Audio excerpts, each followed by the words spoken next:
This might be the prettiest open-world game currently available, and on top of that, also the most optimized. I mean, it even runs on a Steam Deck. Do you agree? Let me know in the comments, and if not, tell me which one I'm missing. In case you missed it, I'm of course talking about Final Fantasy VII Rebirth. The game finally came out on PC. I've been holding off on it until now so I can finally dive into it. This is the follow-up in the Final Fantasy VII Remake trilogy. As you noticed, I do not waste your time, so let's skip the long opening and dive straight into the game. Let's start with a simple explanation of the gameplay loop. You start with similar linear levels as in the first one. After a while, the game opens up, and you get more big open zones in which you travel to the different towns and cities. From there, you can choose to progress the main story or take on side quests that offer additional rewards or context for the world. Between objectives, you'll explore large interconnected zones, finding hidden dungeons, treasure, and enemies to fight. How much of that you want to do is entirely up to you. You can just focus on the story if that is what you want to do.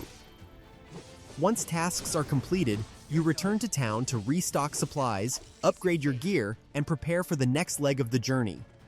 It's a fairly traditional open-world recipe, but with a Final Fantasy layer.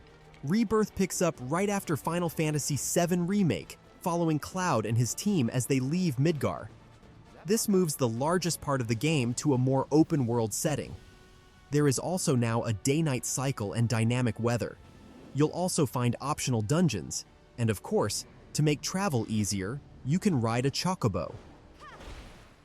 The core combat mechanics from Remake return, but with significant new features like synergy abilities for team-based attacks and full control over characters like Red XIII, who was previously AI-controlled.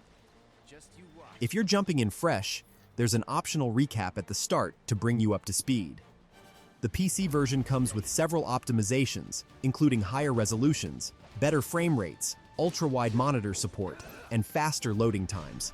On consoles, the PlayStation 5 version holds an impressive 92 on Metacritic, and early reports suggest the PC version runs smoothly without significant performance issues. This means, from a quality standpoint, you can expect a polished experience.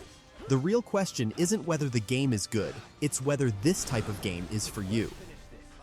To summarize, this is a traditional open-world Final Fantasy game where you'll take on big cinematic main quests while also having plenty of side quests. Many of these tie into the main game rather than feeling like filler.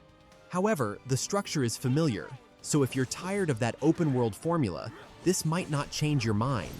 If you enjoy that style, though, this one is worth keeping an eye on. This was just an overview of Final Fantasy VII Rebirth.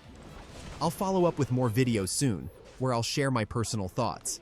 If this video saved you time, let me know with a like, and consider subscribing for more no-nonsense breakdowns like this.